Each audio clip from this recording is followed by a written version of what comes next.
Jadi akan saya bacakan satu persatu. Apa saja 7 kunci sukses bisnis mereka itu. Yang pertama adalah big thinking visionary. Yang kedua adalah disruptive technology. Yang ketiga, melakukan re-engineering. Yang keempat, membangun corporate culture and morality. Yang kelima adalah melakukan research and development. Yang keenam, melakukan pemetaan kompetitor. Dan yang ketujuh adalah menjalankan quantum strategi. Nanti akan saya jelaskan satu persatu.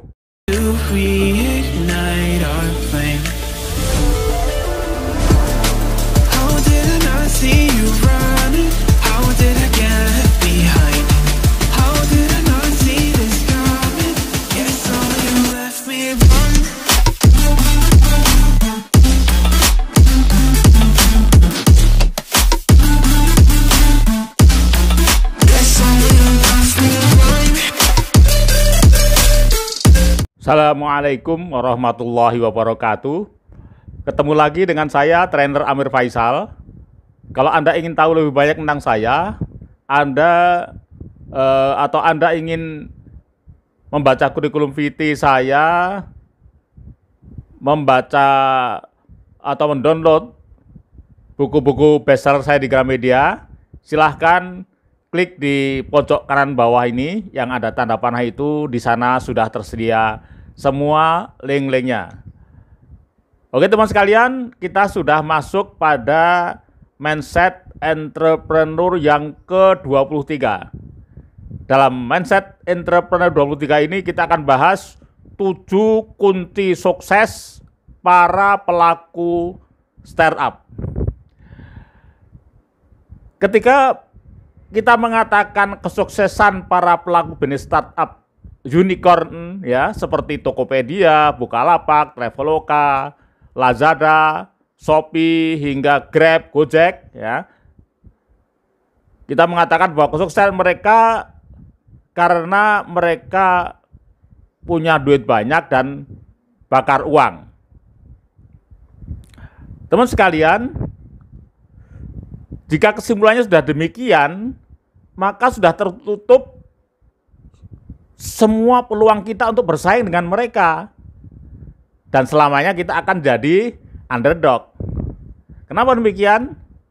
Ya karena kita tidak mungkin akan ikut bakar uang. Ini bahkan ketika saya mengikuti pelatihan digital marketing level Asia Tenggara, di sana dikatakan kalau Anda mau masuk bisnis startup itu, Anda sudah menyiapkan 2 rumah di BSD itu habis, targetnya seperti itu. Jadi Anda baru bisa run ya, masuk ke dunia startup kalau Anda sudah menghabiskan uang sebanyak itu atau kira-kira 40 miliar. Jadi kalau itu ya yang menjadi kesimpulan kita, maka kita tidak mungkin bersaing dengan mereka. Padahal teman sekalian, di balik kesuksesan mereka sebenarnya ada 7 kunci bisnis yang membuat mereka sukses. Kalau 7 kunci bisnis itu tidak dilakukan, maka meskipun mereka bakar uang ya, mereka juga tidak akan berhasil. Atau uang itu memang dibakar benar-benar musnah, jadi tidak mungkin kembali gitu ya. Baiklah teman sekalian, marilah kita bahas satu persatu ya, apa sebenarnya 7 kunci bisnis sukses mereka. Ini ada 7, tapi sebelumnya silahkan Anda subscribe dulu ya, subscribe dan like, supaya nanti kalau ada topik-topik yang lebih menarik Anda mendapatkan pemberitahuan dari saya. Oke, silakan sudah subscribe dan like. Oke.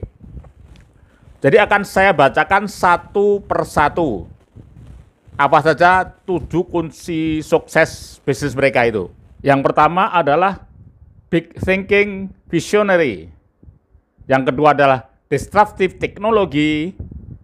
Yang ketiga, melakukan re-engineering. Yang keempat, membangun corporate culture and morality. Yang kelima adalah melakukan research and development.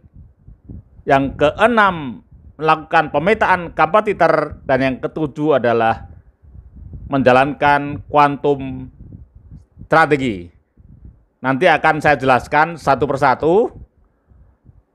Oke teman sekalian, jadi apa yang dimaksud dengan big thinking strategi ya? Dan siapa-siapa yang merupakan big thinkers itu ya, big thinker and visionary itu. Seorang big thinkers adalah orang-orang yang berpikir melampaui frame-nya sendiri. Mereka bisa berpikir out of the box dan berani melakukan lompatan-lompatan. Sehingga dengan begitu dampaknya adalah mereka bisa menemukan visi hidup, mendapatkan antusiasme dan passion untuk meraih visi itu, serta bisa melakukan tindakan-tindakan yang luar biasa dan bisa menjadi kreatif, inovatif. Jadi teman-teman sekalian, orang-orang yang berpikir besar ya, berpikir skala besar itu tidak mau terjebak berpikir yang remeh-temeh, uang recehan dan sebagainya. Nah, maka di sini kalau mereka berani bakar uang itu sebenarnya adalah, ya ini salah satu strateginya adalah mereka ingin meraup uang yang lebih besar dengan umpan bakar uang tadi yang lebih kecil tadi. Jadi mereka keluarkan 40 miliar tapi mereka bisa dapatkan 40 triliun. Inilah adalah hanya salah satu strategi mereka saja. Dan kita masih ada 6 strategi lainnya yang kita bisa meniru. Oke teman sekalian, jadi 2 faktor ini memang bisa membuat orang menjadi besar. Yaitu orang berpikir big visionary, berpikir punya visi yang besar, ya visi jangka panjang. Kemudian orang punya passion yang tinggi. Dengan passion of life ya, itu bisa menghasilkan energi yang luar biasa. Siapapun yang bekerja dengan penuh passion ya, tidak berpikir yang remeh, tidak terlalu matre begitu ya. Seperti yang dikatakan oleh Anthony Robbins. Ya, Anthony Robbins mengatakan bahwa yang disebut sebagai orang punya passion of life adalah mereka yang lost. Ya, jadi kita sudah lost ya, sudah hilang. Ya, kalau kita sudah menangani hal yang kita cintai itu kita sendiri sudah lost. Ini kata Anthony Robbins. Jadi mereka itu adalah para pekerja yang habis-habisan ya. Dan mereka kerjakan bidangnya itu dengan penuh passion, sudah yang lain nggak penting, dan bahkan korban uang pun juga tidak masalah. Ini adalah orang-orang yang bekerja atas dasar passion. Nah, ini ada beberapa ciri khas orang passion itu. Nanti Anda bisa ngukur sendiri apakah Anda ini bekerja atas dasar passion atau karena matre gitu, atau hanya pikiran jangka pendek gitu ya. Jadi pertama, orang passion itu sangat menyukai dan menikmati pekerjaan dan aktivitas yang dilakukannya. Saking menyukainya kadang-kadang tadi mereka keluar biaya yang besar pun mereka tidak segan gitu ya. Nah, itu seperti itu. Dan yang kedua, merasa mudah melakukan sementara orang lain yang melihat merasa kagum. Kemudian ciri yang ketiga orang yang punya passion of life adalah semakin sering melakukan, semakin jatuh cinta pada pekerjaan itu. Kemudian yang keempat adalah semakin merasa terdorong untuk mengembangkannya sehingga menjadi sempurna. Dan yang kelima adalah mereka sering lupa waktu ketika sedang melakukan aktivitas atau pekerjaannya itu. Nah, ini adalah ciri-ciri orang yang big visionary ya, big thinker ya, seorang big thinker dan big visionary. Nah, sekarang kunci yang kedua apa? Tadi kunci kedua adalah bagi para pelaku startup adalah mereka melakukan disruptive teknologi. Ya, apa antara lain disruptive teknologi ini? Ini ada banyak sekali, ada 9, tetapi saya jelaskan ciri khasnya 2 saja. Jadi ciri khas dari disruptive teknologi adalah yang pertama adalah market on demand. Ya, market on demand itu gampangnya seperti misalnya Grab itu ya. Jadi kalau dulu kita sewa mobil ya kita akan telepon pada perusahaan rental begitu dan kita pinjam dan nanti setelah kita kembalikan seperti itu. Jadi di dalam satu kota mungkin ada puluhan bahkan ratusan rental mobil seperti itu. Tapi sekarang orang tidak perlu, jadi orang tidak perlu investasi membeli mobil untuk disewakan gitu ya. Jadi orang sekarang cukup jalankan e-commerce saja, ya. Nanti mobilnya yang menyediakan adalah mitra kita gitu. Nah ini yang dimaksud on demand seperti itu. Dari siapa yang mau bergabung ya sudah kita kontak orang itu dengan sebuah sistem aplikasi seperti itu. Nah seperti Grab, Gokar dan sebagainya. Jadi tidak perlu lagi invest sendiri, bahkan bukan hanya mobil. Kita bahkan kalau perlu nanti rumah sakit juga tidak perlu membangun gedungnya seperti itu. Ya, jadi nanti tinggal kita bermitra dengan beberapa rumah sakit. Nah, seperti itu. Nah, ini namanya market on demand. Kemudian ini juga disruptive teknologi juga. Ya, ini prinsip yang kedua adalah producer and consumer free model. Jadi dalam bisnis ini seseorang terkadang dia bisa menjadi seorang produser, nanti di kesempatan lain jadi konsumer. Seperti tadi. Jadi mungkin di bidang apa tadi misalnya dokter gitu ya, dia menjadi produser, ya menjadi produser mitra dari e-commerce tertentu begitu. Tapi kemudian nanti ketika dia akan membutuhkan mobil, maka dia menjadi konsumer. Ya, jadi di sini ada producer and consumer free model. Ini kunci yang kedua. Ya, bahkan lembaga pendidikan sekarang sudah begitu. Jadi sekarang ada kampus digital atau kampus online. Ya, jadi nanti dosen-dosennya seperti itu nanti bisa semuanya pakai online semua. Bahkan ini punya puluhan ribu mahasiswa padahal dia tidak punya kampus. Ya, cuman kalau di dalam lembaga pendidikan ini masih digabung. Jadi nanti mungkin pada saat misalnya ujian skripsi misalnya seperti itu masih harus pada saat ujiannya harus ketemu misalnya ya, atau ujian praktek misalnya itu harus ketemu. Maka istilahnya adalah blended learning. Juga di dalam tadi layanan kesehatan tadi misalnya mau operasi ya mau tidak mau harus dia offline seperti itu ya. Karena nggak mungkin alat operasinya dikirimkan ke rumah, tidak mungkin ya. Jadi harus tetap online, tetap offline. Oke teman sekalian, tapi justru inilah strategi inilah yang kita UMKM itu bisa bersaing. Jadi kita punya kesempatan yang sama. Jadi kalau Anda seorang pengusaha UMKM itu mau masuk ke pasar, Anda tidak harus punya perusahaan yang besar untuk bisa advertising di seluruh Indonesia misalnya, tidak perlu. Sekarang Anda tinggal masuk aja ke marketplace. Ya, tapi untuk bisa Anda bergabung atau sejajar dengan mereka ada dua syarat di sini. Syarat yang pertama adalah produk atau layanan Anda itu kompetitif, ya. Kompetitif sokor expertise. Jadi seperti produk dari perusahaan-perusahaan menengah besar, mereka kan juga sudah expertise. Maka kalau produk Anda pun expertise, maka Anda punya peluang yang sama. Kemudian yang kedua juga advertisingnya tepat sasaran, ya. Tepat sasaran. Kemudian dalam Anda membuat konten di digital marketingnya juga spektakuler gitu ya. Jadi ini sama, kalau Anda bisa lakukan seperti itu, Anda juga segera dikenal luas di mata konsumen. Nah, kemudian sekarang yang ketiga, kunci sukses yang ketiga dari perilaku bisnis unicorn adalah mereka lakukan re-engineering, ya. Nah, langkah-langkah re-engineering ini sebenarnya banyak langkahnya, ada 7 sebenarnya, tapi ini saya ambil yang inti saja. Ya, kalau Anda akan melakukan re-engineering di korporasi Anda atau di kantor Anda, ya seperti itu, atau di kampus Anda, maka minimal lakukanlah 4 langkah ini. Langkah yang pertama adalah berikan urgency awareness kepada seluruh jajaran Anda.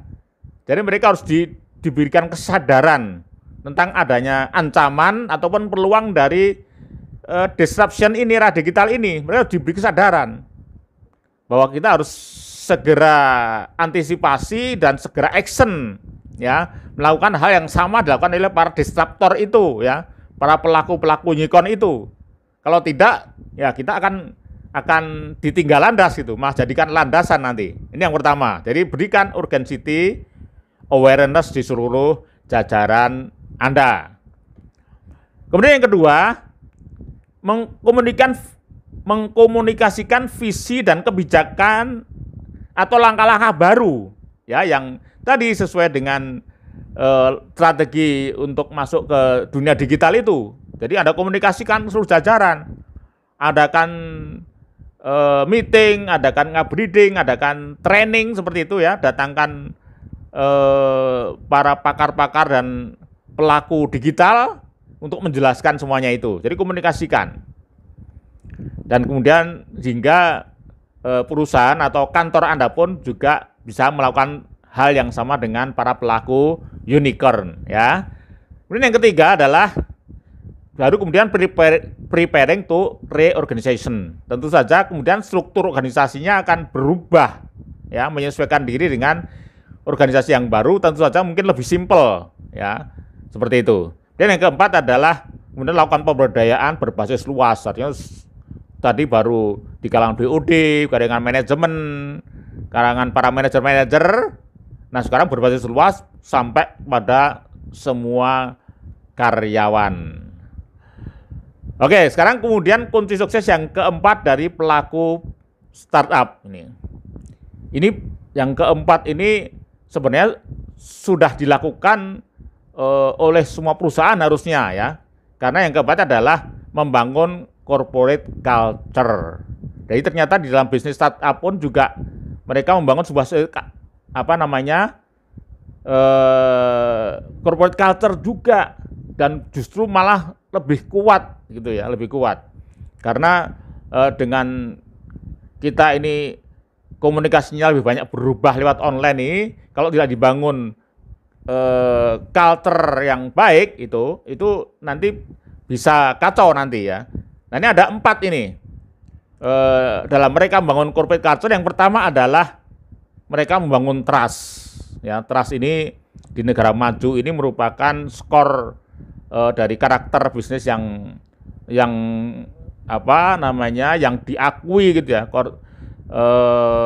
Dari penilaian bisnis atau penilaian sumber daya manusia ini paling dihargai atau skornya palingnya adalah trust, ya, dari kepercayaan, baik kepercayaan kepada semua stakeholder, pada customer, ya, maupun kepercayaan di dalam, ya. Jadi secara horizontal kepercayaan dari pimpinan yang punya kredibilitas, ya, yang dipercaya oleh semua jajaran, dan sebaliknya juga seorang para pimpinan ini juga mempercayai, ya, semua jajarannya. Ini timbal balik seperti itu. Atau juga yang ketiga adalah horizontal. Jadi antar sesama karyawan ini saling mempercayai, ya, saling mempercayai. Nah, kemudian yang kedua adalah melakukan komitmen to excellence. Jadi ini sudah mempribadi gitu, ya. Jadi perilaku baik, ya, perilaku bagus, perilaku excellent ini sudah jadi komitmen pribadi di masing-masing pimpinan maupun semua staf. Kemudian yang ketiga adalah, ya, dampaknya nanti ketika komitmen to customers. Jadi semua better management is better product, ya, atau better service. Jadi kalau kita punya jajaran yang punya komitmen untuk ekstra, otomatis nanti layanan pada customer pun juga nanti akan sangat bagus, ya. Kemudian yang keempat adalah mereka lakukan one day one product morality. Jadi bukan produk perusahaannya bukan, tapi produk morality. Jadi di dalam komunitas pelaku bisnis startup ini mereka ada sebuah komitmen, ya, untuk melakukan setiap hari ada produk morality yang dibangun. Misalnya, oke, hari ini temanya kita disiplin, seperti itu misalnya. Atau hari ini temanya adalah kita sepakat untuk selalu berdoa sebelum bekerja. Nah, ini adalah product morality yang membiasakan sesuai dengan agama masing-masing kita berdoa. Atau kalau di dalam komunitas di Muslim misalnya, masing-masing komitmen untuk sholat duha misalnya. Ini adalah komitmen morality yang dibangun bersama-sama. Nah, ini setiap hari harus ada ya produk morality yang mereka lakukan. Kemudian kunci sukses yang kelima, dan ini juga sudah dilakukan sebelum era digital, yaitu selalu melakukan research and development. Ini Taiwan adalah sebuah negara kecil, tapi negara itu pendapatan per kapitanya juga tinggi, ya, PDB-nya juga tinggi seperti itu ya. Karena apa? Karena di sana itu meskipun UKM itu mereka lakukan research and development. Jadi usaha-usaha kecil di situ, tapi barang-barang yang mereka produksi itu mereka riset semuanya sehingga menghasilkan produk yang bagus ini. Nah, terutama research and development ini di dalam produk digital ini kita ingin mengetahui, yang pertama adalah kita ingin mengetahui bahwa produk kita ini laku atau tidak di pasar. Ya, kita harus diriset dulu. Apakah produk ini masih dibutuhkan oleh konsumen? Kalau konsumen segmen yang mana yang masih menggemari produk ini? Ini yang pertama. Yang kedua adalah menjajaki kompetitor. Ya, kita menjajakan kompetitor yang membuat produk yang sama ini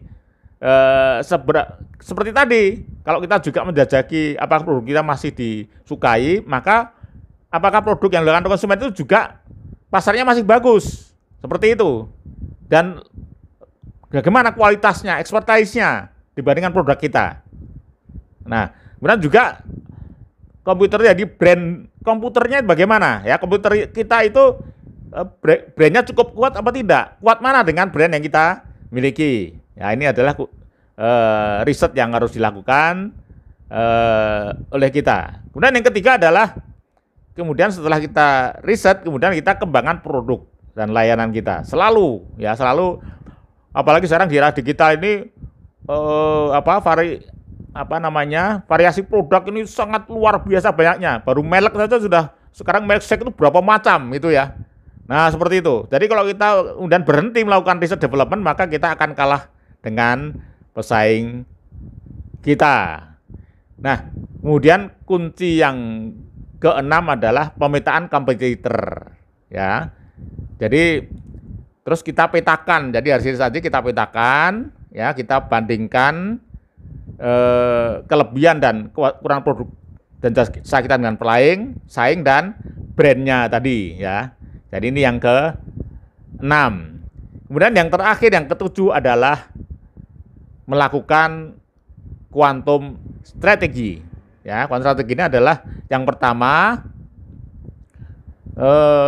kita melakukan akselerasi, ya, terutama di bagian produk, ya, di dalam bagian produksi, ya. Di proses produksinya itu bagaimana membuat produk yang lebih cepat seperti itu, ya, melakukan efisiensi ataupun di dalam memasarkannya. Nah, ini memasarkannya ini nomor 2 adalah kita bisa membuat iklan yang kreatif di antaranya, ya. Jadi ini konten iklan ini juga dipersaingkan, ya. Konten iklan dipersaingkan di dunia digital ini.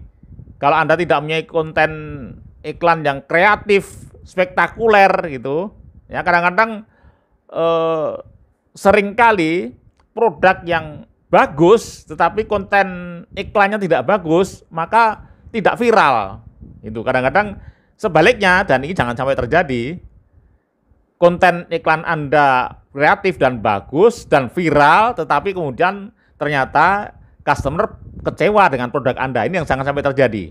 Jadi kalau Anda yakin punya produk yang bagus, maka buatlah sebuah iklan yang sekreatif mungkin, ya, yang sespektakuler mungkin, supaya menarik banyak orang untuk ngeklik, ya, tertarik untuk melihat gitu, karena dalam 1 detik atau 2 detik itu sudah keluar ribuan iklan yang sama gitu. Jadi kalau punya Anda tidak spektakuler, tidak interest gitu, maka segera lewat seperti itu. Nah, ini yang kedua. Yang ketiga adalah melakukan percepatan melalui algoritma digital. Ini sudah jelas ya. Baik melalui konten marketing di Facebook gitu ya. Traffic di media sosial, kemudian melalui klik atau kunjungan di website ya, melalui Google Ads ataupun YouTube.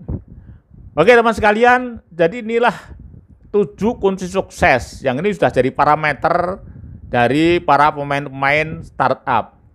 Maka sekali lagi teman-teman sekalian, meskipun Anda bukan pelaku bisnis startup, tapi karena sekarang Anda hidup di era digital, di era disruption, di mana mereka sudah melakukan itu, maka Anda pun juga seharusnya melakukan antisipasi, ya, kemudian melakukan tindakan, ya, supaya Anda tidak tertinggal oleh mereka. Oke, sampai ketemu lagi pada Mindset Entrepreneur yang ke-24. Sekian, Assalamualaikum warahmatullahi wabarakatuh.